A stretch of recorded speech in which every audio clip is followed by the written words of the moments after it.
Holtz, I'm Joe Davis. These Blue Jays, I tell you what, it was an 18-inning heartbreaker.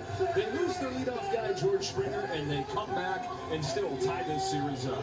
Well, everybody in Canada knew what this team was all about. The world's getting to see it.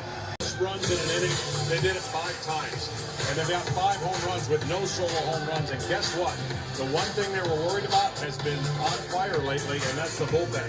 So the Blue Jays, if they're going to win this series, it's always been about making more contact and creating havoc on the bases. So if the offense is their path forward to winning this whole thing, for the Dodgers, it's been the starting pitching. Somebody asked me today, you think they get 6 or 7 innings out of Blake Snell?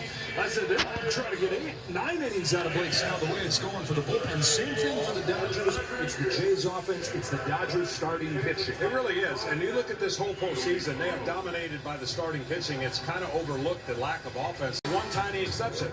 There's his record the first 3 starts, and he didn't have his best start against the Blue Jays. Look for him to rebound and really pick it up from the changeup to the fastball. That's not normal for Blake Snell. And if the Dodgers are going to win this series, it's going to be on the arms of their starting pitching, despite what the offense has not done thus far. Yeah, you mentioned it with the offense. This star-studded lineup, they scored 9 runs a game against the Reds in the wild card round, quiet since, and so changes are coming. And for the details, down to Tom Verducci. Oh, well, thanks, Joe. For 623 straight starts, Mookie Betts has hit first or second. Not tonight. Will Smith hits second. Mookie hits third. Mookie has only 5 hits in his last 34 at-bats, including 1 for 7 with runners on base in the World Series. Now, with the way the Blue Jays have been walking Shohei Ohtani, manager Dave Roberts believes this can ease the burden on Betts to make them pay. Now here is Ken Rosenthal. Thanks, Tom. George Springer is getting closer. He is out of the lineup again tonight with right side discomfort, but he ran today, hit off a velocity machine, and is available to pinch hit. If the Jays stay away from him, he'll have another day to recover for Game 6.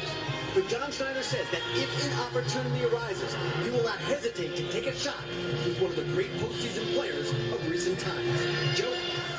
All right, boys, so all the pieces set in this 162-game marathon into the longest postseason that you've ever seen in this era of baseball, but it all comes down to 3.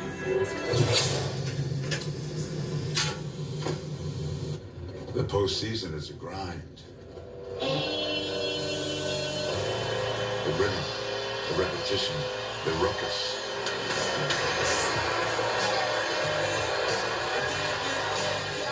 A seemingly never-ending cycle. What a joke. Let's go Dodgers.